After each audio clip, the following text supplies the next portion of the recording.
Сайн байцгаана уу? Соёл урлагийн их сургуулийн кино телевиз медиа урлагийн сургуулийн багш Отгон Баяр байна.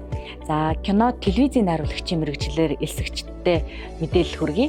За Монгол хэл нийгэм судлалын хичээлээр одоо 450 онооноос дээш оноо авсан элсэгч маань энэ мэргэжлэр элсэх юм.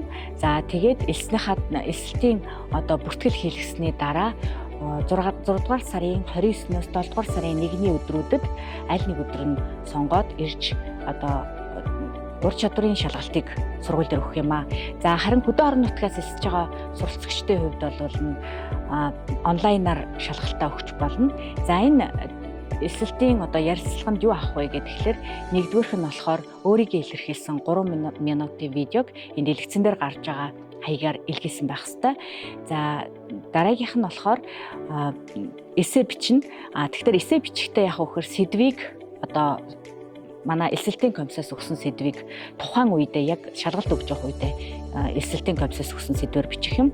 За үүний дараа болохоор ярилцлагын шалгалтанд орно. Ярилцлагын шалгалтаар юу авах вэ гэхээр таны одоо мэргэжлийн тухай мэдлэгийг мөн одоо анхаарал төвлөрүүлэлт за бусад төрлийн одоо мэдрэмжүүдийг чинь шалгах хэрэгтэй юм аа. За ингээд одоо өөрийнхөө сонирхсан мэргэжлэр буюу кино телевизийн найруулагчийн мэргэжлэр элсэн суралцах гэж байгаа элсэгчдэд амжилт хүсье. Та бүхнийг урьж байна.